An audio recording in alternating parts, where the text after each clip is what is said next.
The House of Silver Mirrors felt different now. Less like a palace, more like a war room with polished edges.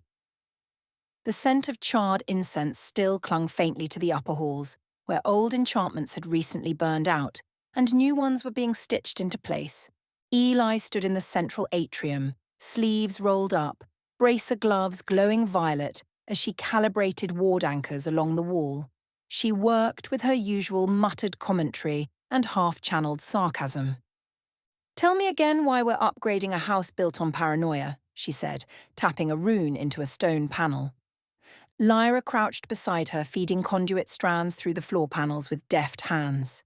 "Because Rose just kicked every rotting political hornet's nest in Concordia," she replied, "and this house is going to be their first stop." "Fair." A pulse of light flared, then settled. "Field barriers up," Eli said. "Short of a siege, no one's getting through the front gate without us knowing." Lyra stood. "That just leaves everything else." Meanwhile, 2 floors above, in the echoing hush of Lady Vess's private solarium, Rose sat across from her at a small table of stained glass and marble. No weapons, no guards, just 2 women and the weight of too much history. Vess had removed her outer coat, but she still sat straight, hands folded in her lap like posture could still save her from everything else.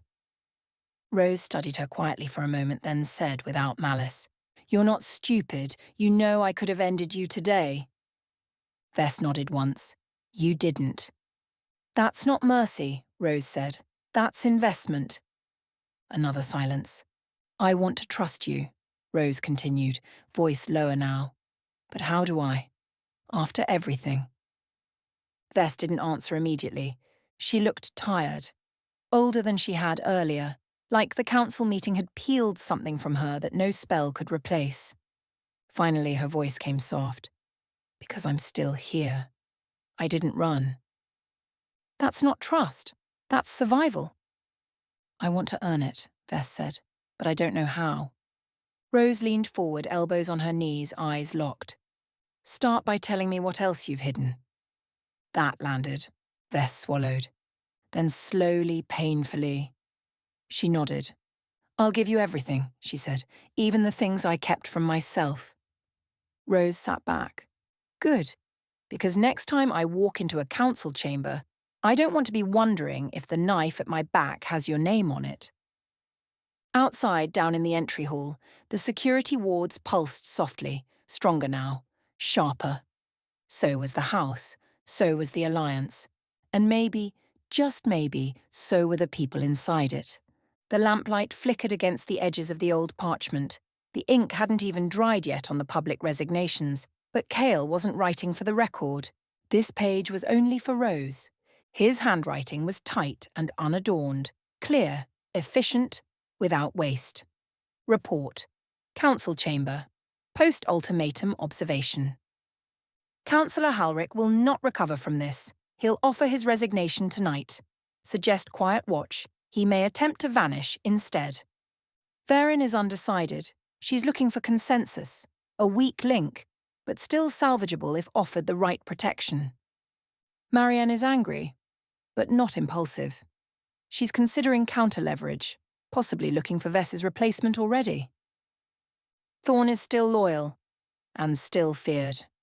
Cale paused, then added, "Note, one name came up, off the record.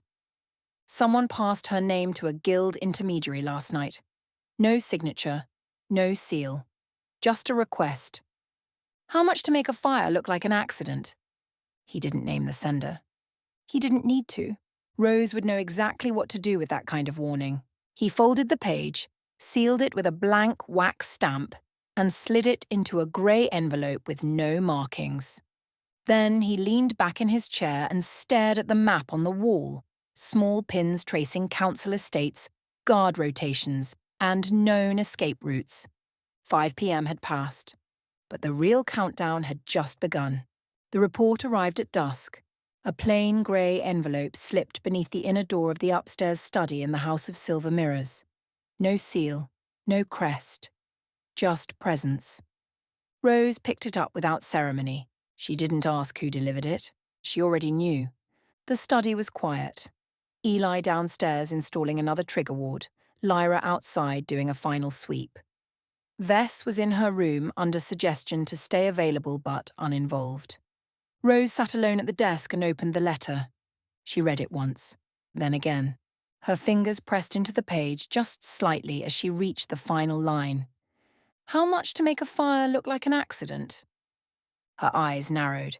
And then, calmly, she folded the page and slipped it into a black envelope marked with her private rune. No words, no fury.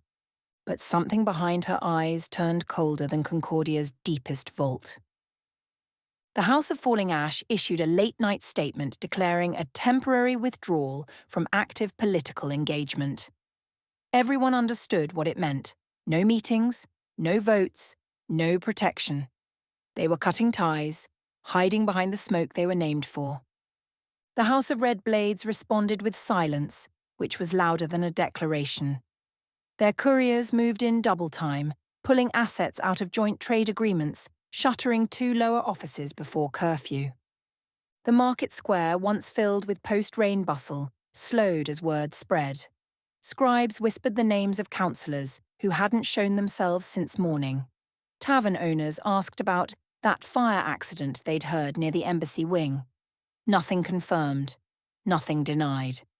In the middle of it all, 3 names surfaced again and again. Rose, Marianne, and whoever was next to fall. Back inside the estate, Eli returned to the study and handed Rose a gem-cut surveillance node. Perimeter's clean, but we've had 2 people loiter near the west wall, not locals. Tagged and tracked. Already flagged them. Lyra entered a moment later, cloak damp, blades glinting faintly beneath her cuffs. Cities crawling. Everyone's holding their breath like they're waiting to hear who died first. Rose didn't look up from the envelope in her hand. I want names, routes, allies, weak points. We move by morning. Eli raised an eyebrow. You expecting fallout? I'm expecting war. She was right. That night, an explosion tore through a side hall in the lower judiciary wing, a place Rose had once stored backup copies of her early post-war reforms. The blast was surgical, controlled, magical traces buried beneath accelerants designed to look like poor maintenance. Only it wasn't. Kale's informants caught the movement an hour before detonation, a former house page with a forged courier badge, intercepted just after the fire started. He didn't talk, didn't need to, because tucked in his coat was a single silver coin engraved with a wolf's eye, the symbol of a contract assassins guild once funded by the houses, long disbanded. Or so everyone thought. The target had been clear, not Rose's life. Her legacy, erase the past, and the people would forget what she built. By midnight, 3 more messages were intercepted.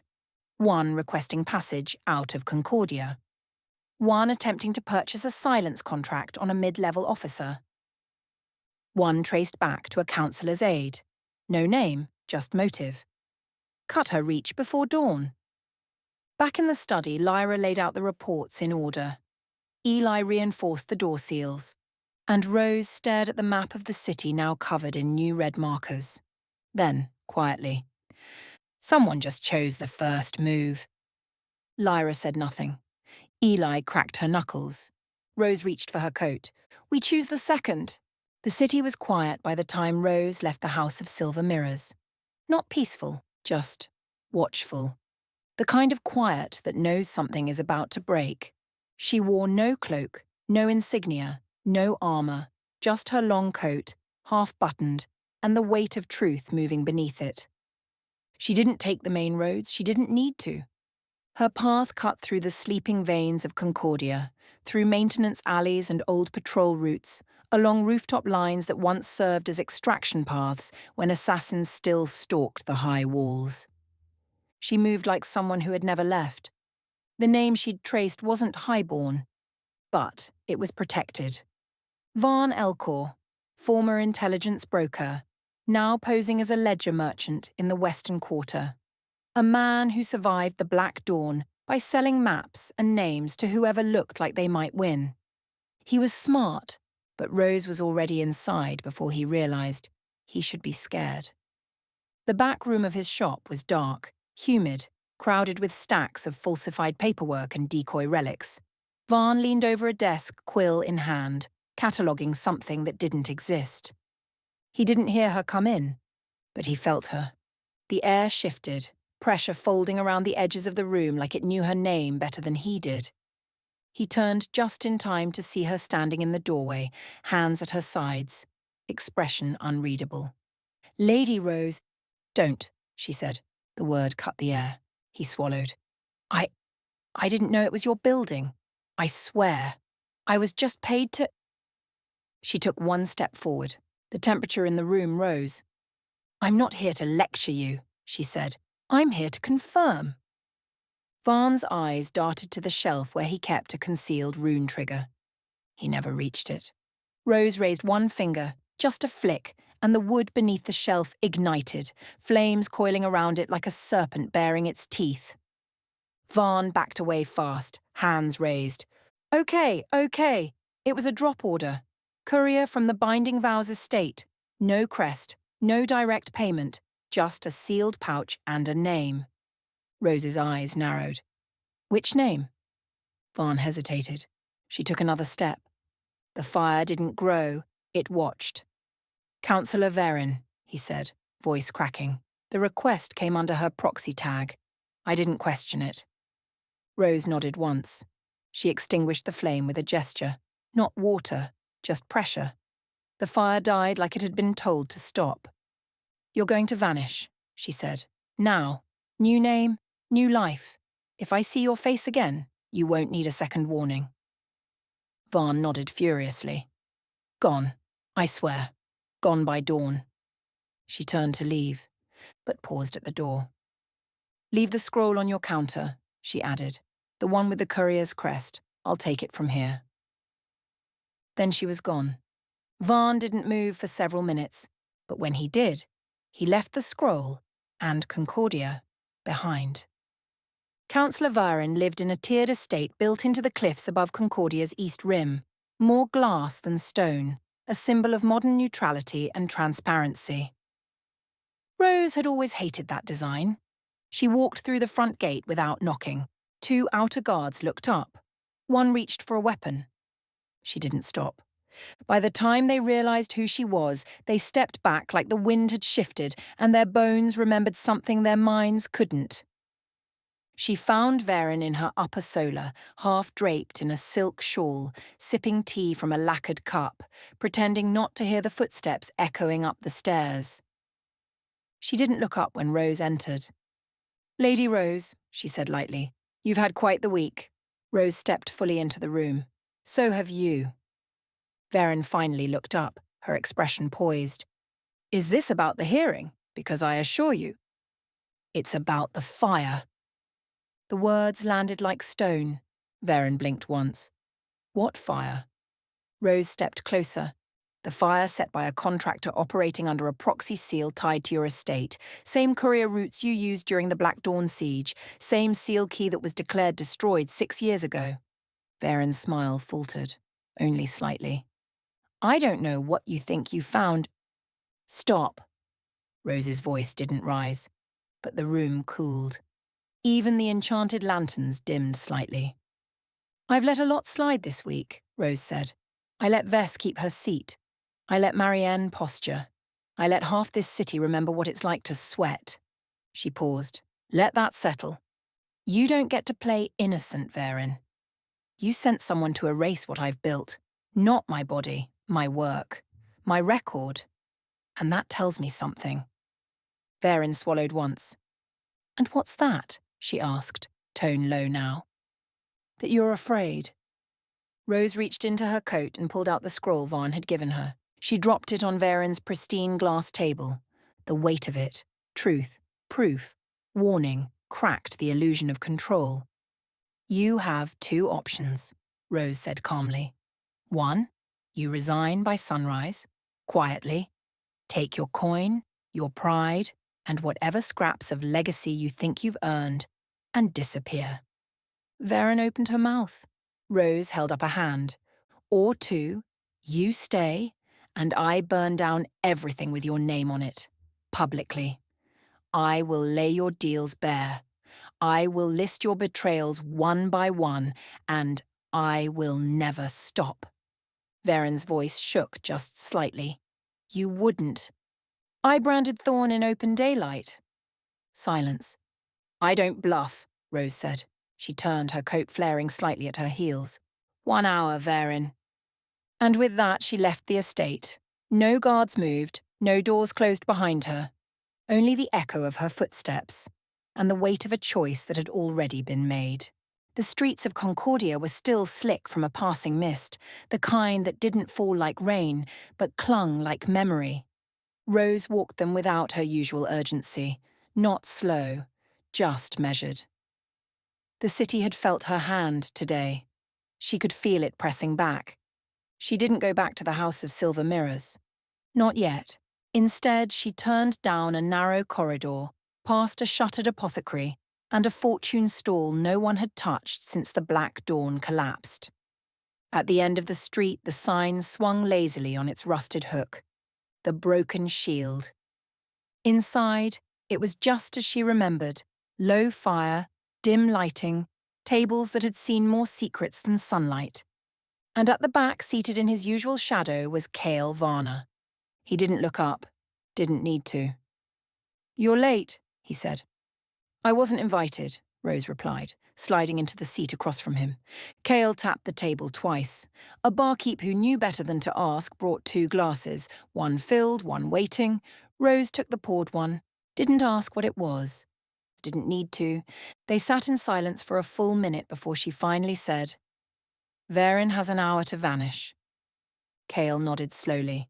She'll take it. She's too proud to burn in public. That's what I'm counting on. More silence. A comfortable one. Finally, Cale spoke again. You lit half the city on fire in 2 days. Rose took a long sip from the glass. I was in the mood. You think they'll come after you directly next? They'd be smart not to, she said. But people aren't smart when they're cornered. Cale leaned back, the lamplight cutting hard lines across his worn features. You going to finish cleaning the house?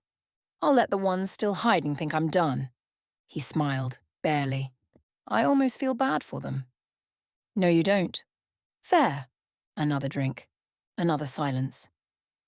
Then Rose glanced sideways at him. You stayed in the chamber. He didn't deny it. Anything I didn't already know? Cale shook his head. Number but seeing them squirm up close. Worth staying. Rose nodded once, then leaned back. You ever get tired of being invisible? She asked. He looked at her then, steady and unflinching. Number I get tired of watching the city forget who held it together. She didn't reply. Didn't need to. The fire crackled. The room buzzed low with the conversations of people who still had problems small enough to drown in drink. For now. And Rose, for the first time all day, let herself breathe. The fire snapped again, drawing a lazy arc of light across the table. Rose sipped her drink, slower now. And as Cale settled back into the shadows, speaking little, watching everything, she watched him. Not obviously and not openly, but she studied the way he held his glass like a weapon that didn't need drawing. How his eyes flicked to exits and mirrors with a rhythm born of years, not nerves. How his shoulders never fully relaxed, even here, in the one place he let himself exist outside of intel reports and street whispers. He hadn't asked her for anything. Not thanks, not trust, not forgiveness, and somehow that made him harder to ignore. He reminded her of someone, not in face, not in voice, but in presence. Gunnar, another man who preferred to stay in the shadows, who led by example and bore his weight in silence, who didn't beg for loyalty but earned it anyway. They weren't the same. Gunnar had fire, rage wrapped in discipline. Cale was like flint. Dry, hard, but always capable of sparking something sharp when it mattered. You remind me of someone, she said suddenly. Cale didn't look at her. Should I be worried? He asked. No, she said, but he's the only man I've ever seen carry weight like you do. Cale finally glanced up. You trust him? Rose nodded slowly. Maybe. Kale smirked faintly. Sounds familiar. She raised her glass slightly. He leads from the front. You lead from the shadows. But the silence in you, it's the same. A pause. Kale took another sip, then said, low, Not many know how to read silence. I do, Rose replied, and I respect what's hidden more than what's loud. The bells of first light rang across Concordia's upper tier, sharp and silver, carried by the high wind from the watchtowers. Normally the city greeted the dawn with bustle. Not today. Today was quiet, unsettled, as if every corner of Concordia was waiting to see who had made it through the night. By seventh bell, it was official. Councillor Varin was gone, her estate sealed, her staff dismissed, her carriage chartered to a dockyard with no listed destination. No farewell, no announcement, just vanished. By eighth bell, the rumours spread. She had fled to the outland courts. She had taken a poison oath. She had been burned alive by Echo Division as an example. All of them were wrong. And all of them worked. The public reaction came in waves. In the noble quarter, houses tightened their communication lines. 3 public gatherings were cancelled. 2 planned festivals postponed with quiet urgency. In the markets, vendors watched more than they sold. Everyone was suddenly interested in politics, especially the kind that could get someone removed by dawn. And in the military garrisons, commanders issued new protection details for sitting councillors. Not because of external threat, but because they all understood now. No one was untouchable. At the House of Silver Mirrors, the sun cut long shadows across the reinforced entry hall. Fresh ward lines gleamed like latticework across the walls. Traps were hidden. Guards rotated. Eyes watched everything. Inside, Eli adjusted a pressure plate on the second-floor stairway, then sent a fresh pulse through the new arcane network. Perimeter's holding, she said. No movement. No watchers. Lyra stood nearby, arms folded. Just means they're hiding deeper. Eli nodded. They always do after someone vanishes. A quiet chime echoed through the chamber, a courier drop at the outer ward. Rose appeared in the hall moments later, still tying her gloves. Report? She asked. Eli handed her the scroll. Message from a contact in the council guard. 1 sentence. Rose unrolled it. 6 chairs empty this morning. 3 unresponsive. 2 requests to meet before noon. She read it twice, then smiled. Small, calculated. The board's clearing. Lyra spoke next, low and sharp, which means the next move has to be louder. Rose nodded once. Let's see who else thinks silence will protect them. The meeting took place mid-morning in the central solar of the House of Silver Mirrors. Sunlight flooding the stained glass walls, casting fractured rainbows over the long marble table. Lady Vess arrived exactly on time, flanked by 2 senior aides and carrying a ledger already marked with fresh notes. Rose was already waiting. No tea, no warm words, just purpose. Sit, she said. Vess obeyed. Lyra leaned in a far corner, arms folded. Eli stood at the far end of the table, flipping through a projection crystal that pulsed with faint arcane blueprints. Rose didn't waste time. We're done surviving. It's time to start rebuilding. Vess inclined her head. You're referring to the city infrastructure? I'm referring to the portals. A beat of silence. Then Vess straightened slightly. That will be difficult. The network is damaged. We lost 2 engineers during the occupation. And the materials? You'll find them, Rose said, voice calm but absolute. You'll pull every surviving technician from every collapsed guild, every hidden shop, every abandoned outpost. If they ever touched a portal stabilizer, I want them at work by nightfall. And the schematics? Already recovered, Eli cut in, projecting a diagram mid-air. We salvaged the core lattice coding during the fireproofing sweep. We can rebuild, but it won't be elegant. It doesn't have to be, Rose said. It has to work. Vess looked down, then nodded. This isn't a reconstruction project, she said. This is a reactivation. Thanks to the pack blowing Draven's fortress off the ley line grid, Eli smirked. Yes. Eldemire's arcane flow was reset to its pre-war alignment. It's primed. Rose stepped in then, voice cutting through the room like steel. We're not just restoring Concordia's trade, we're reconnecting everything. She pointed to the map as nodes flared to life across the image. Dozens of them. Eldemire is the anchor between realms, a fully operational hub. If we get that link back online, we triple the network. Trade, reinforcements, messages, movement, and most importantly, Earth access. Vess looked up sharply. You want to reopen the Earth link? I want full access through Eldemire by the end of the week, Rose said. And I want a secure line by tomorrow. That's an impossible timeline. Not for you, Rose replied. Not with the resources you've hoarded. Eli nodded.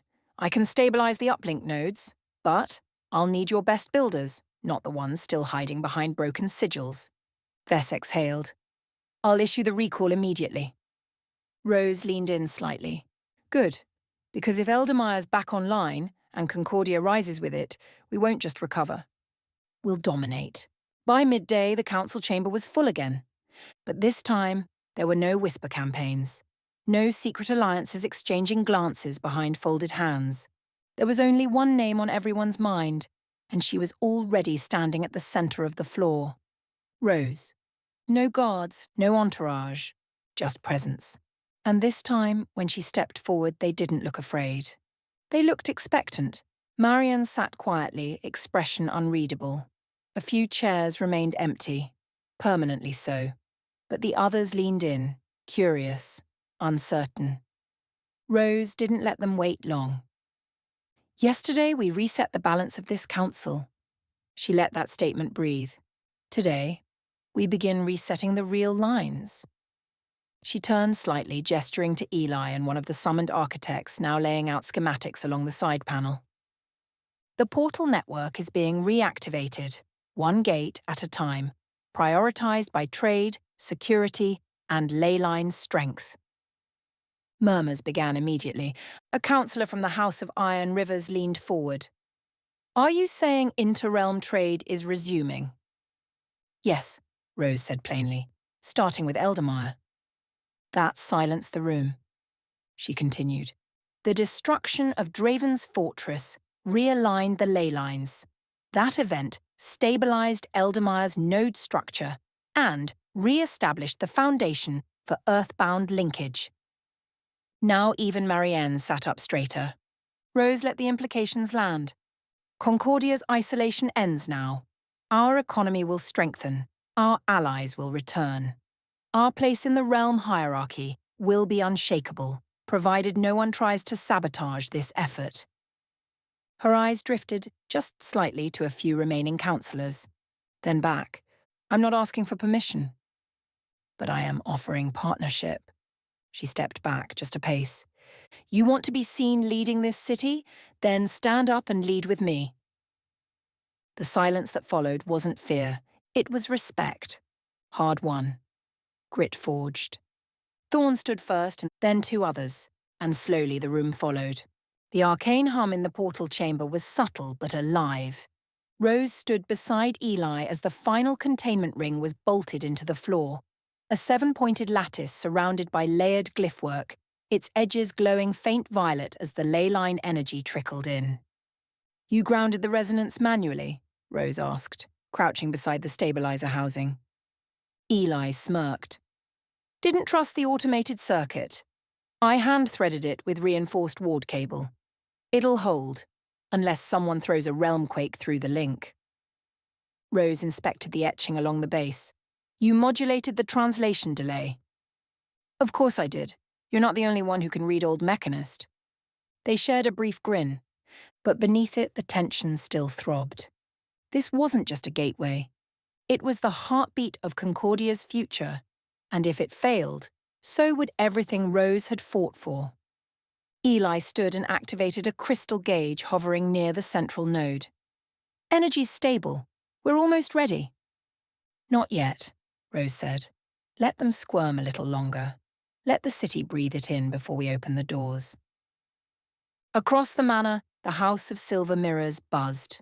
The once quiet halls now echoed with cautious footsteps, clipped accents, and the flutter of courier parchments. Traders had returned, some in silk and jewels bearing old house names and big promises. Others in worn boots and practical coats, representing merchant fleets and neutral outposts long cut off from Concordia's trade routes. They came with questions, with contracts, and with bribes, thinly veiled as partnership gifts.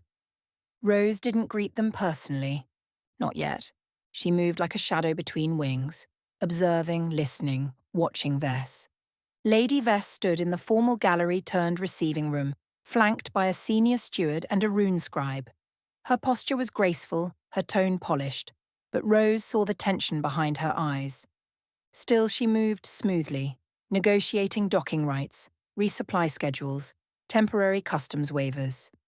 She smiled at the right moments. She said no without saying no. She was useful. For now. Eli stepped up beside Rose, holding a datapad scrawled with the day's traffic requests. That's the third envoy this morning, asking for preferred tier status. Who's Vess offering it to? The ones who bring in food, or medicine, or someone who used to owe her a favour. Rose nodded. Good. Then quieter. But watch who she doesn't say no to. Eli grinned. Already flagged too. The hallway lights flared as another envoy entered, this one from the floating forge markets of Marantel, bearing alloy contracts and news from the Sky Realms. Concordia's pulse was returning, but Rose knew better than to celebrate. Trade meant movement, movement meant risk, and the portal hadn't even opened yet. The portal chamber beneath the House of Silver Mirrors no longer looked like a ruin, it pulsed. Soft lines of blue and gold shimmered through the air as energy collected along the floor's etched glyphs. 7 core anchors had been placed precisely along the chamber's perimeter, each hand-tuned and tested under Rose's watchful eye. At the centre, the Eldemire sigil, carved in old-world stone and sealed with Eli's upgraded runes, glowed steadily, holding resonance. Eli crouched at the primary conduit node, fine-tuning the final threshold curve. You sure about the spike compression? She asked, flicking a copper ring into the relay. If we don't use it, the flow bottlenecks, Rose replied. The gate stutters. I want this clean. Eli grinned. Same page, boss. She stood, wiped her gloves on her pants, then nodded once. All systems green. Rose stepped forward to the central platform. Behind her, a handful of security personnel and node techs stood at the perimeter holding their breath. A few members of the portal recovery crew watched from behind protective sigil glass, whispering among themselves. The portal hadn't opened yet, but it wanted to. Rose took a breath, then pressed her hand to the activator stone. A heartbeat passed, then another. Then, light. A sound like rushing wind and tearing silk flooded the room as the air warped inward. Lines of golden-blue flame spun into a ring before them, anchored in runes, pulled by purpose. And then, the portal opened. Not violently, elegantly. The swirling veil revealed a distant stone chamber bathed in soft green-white light, Eldemire's anchor chamber long dormant. They could see movement on the far side, faint but alive. Rose stared into it, not with wonder, with recognition. We're back, she said softly. Eli exhaled beside her. Now we find out who's waiting. Rose turned. Signal them. Send the clearance passphrase. If they respond, we stabilize. If they don't, I know, Eli said. We shut it down and try again. But even as she spoke, a shimmer passed through the portal. A pulse. Then a coded return burst, old but correct. They had been heard. The portal flared once as Rose stepped through. The air shifted instantly, cooler, sharper, laced with the hum of residual ley line energy. Her boots touched stone not touched by Concordian soil in years. She was in Eldemire.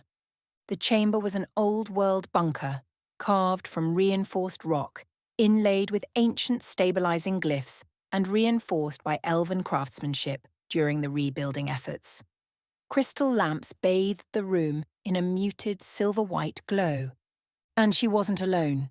4 elven guards stood at the perimeter, armour etched with council sigils, weapons not drawn but visibly ready.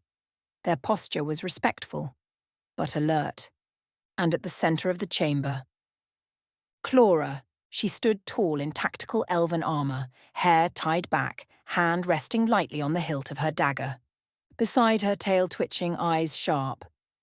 Omega.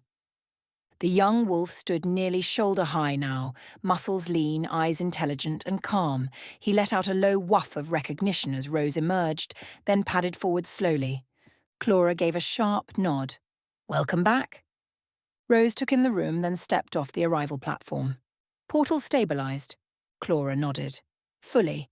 Ley lines realigned across the eastern ridge. No flux spikes. No bleed. Rose knelt briefly to scratch Omega behind the ears. The wolf's eyes narrowed in contentment before he returned to his watchful position beside Clara. Rose stood. How's the rest of the hub? Clara gestured toward the heavy doors at the far end of the chamber. Holding. We've got 3 nodes warmed up. Once we get a second gate aligned, we can open limited transit to the border realms. And Earth? Still sealed. But it's there. I can feel the pull. Rose glanced toward the inner hallway. Then we're halfway home. Clara walked beside her. You didn't have to come through yourself. I needed to see it, Rose said. Feel it.